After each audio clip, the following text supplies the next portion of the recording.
పెళ్ళైనా పండగైనా వేడుక ఏదైనా పట్టు చీరల ప్రత్యేక వేదిక వారాహి సిల్క్స్.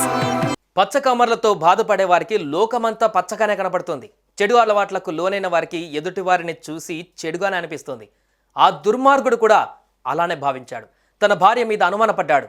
నిండు గర్భవతి అన్న కనికరం కూడా లేకుండా చంపేశాడు. ఇంతకీ ఈ ఘటన ఎక్కడ జరిగింది?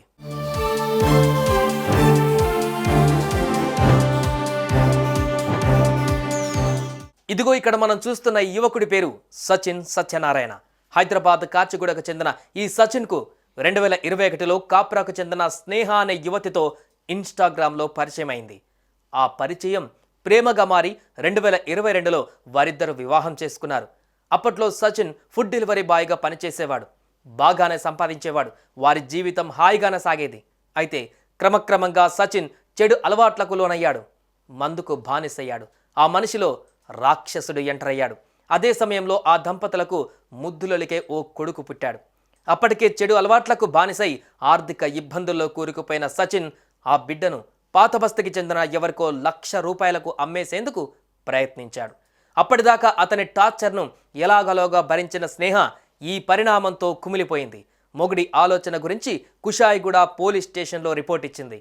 అదే సమయంలో కొడుకును తీసుకుని అమ్మేందుకు బయలుదేరాడు సచిన్. స్నేహ ఇచ్చిన ఫిర్యాదుతో పోలీసులు రంగంలోకి దిగి సచిన్ ప్రయత్నాన్ని అడ్డుకున్నారు. తీవ్రంగా మందలించి ఆ బిడ్డను తిరిగి తీసుకువచ్చారు. ఇద్దరికీ సర్ది చెప్పి బిడ్డను అప్పగించారు.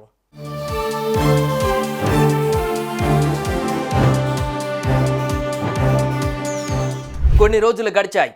ఇంత జరిగినా పోలీసులు హెచ్చరించినా సచిన్ నడవడికలో ఏమాత్రం మార్పు లేదు. అటు కన్నబిడ్డ అనారోగ్యం పాలయ్యాడు. సరైన చికిత్స అందక ప్రాణాలు వదిలాడు. కాపురంలో గొడవలు మొదలయ్యాయి. భార్య భర్తలిద్దరూ ఓ 6 నెలల పాటు దూరంగా ఉన్నారు. పెద్దల జోక్యంతో గత ఏడాది డిసెంబర్ నుంచి మళ్ళీ మరో చోట కాపురం పెట్టారు. అదే సమయంలో తన భార్య 7 నెలల గర్భంతో ఉందన్న విషయాన్ని తెలుసుకున్న సచిన్ ఆ గర్భం ఎలా వచ్చిందంటూ వేధింపులకు దిగాడు. ఆ అనుమానం పెనుభూతమైంది. ఆమెను వదిలించుకోవాలన్న కోరిక అతని మనసు నిండా కమ్మేసింది.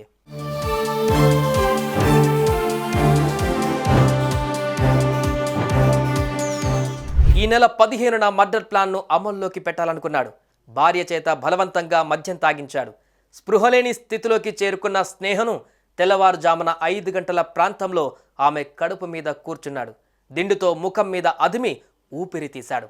అమానవీయంగా ప్రవర్తించిన నేపథ్యంలో కడుపులో బిడ్డ కూడా బయటకొచ్చేసింది. ఆ బిడ్డ కూడా ప్రాణాలు వదిలేసింది. ఈ హత్యను ప్రమాదంగా చిత్రీకరించాలనుకున్న సచిన్ గ్యాస్ లీక్ చేశాడు. అగ్గిపుల్ల గీసి పారిపోయాడు. అయితే గ్యాస్ అప్పటికే పూర్తిగా అయిపోయి ఉండడంతో అతని పాచిక పారలేదు. వారుంటున్న గది నుంచి దుర్వాసన రావడంతో ఇరుగు పొరుగు వారు పోలీసులకు రిపోర్ట్ ఇచ్చారు. పోలీసుల విచారణలో ఈ ఘటనకు పాల్పడింది ఎవరన్నది ఈజీగా తెలిసిపోయింది. కాచిగూడలో ఓ చోట తలదాచుకొని ఉన్న సచిన్ను పట్టేశారు.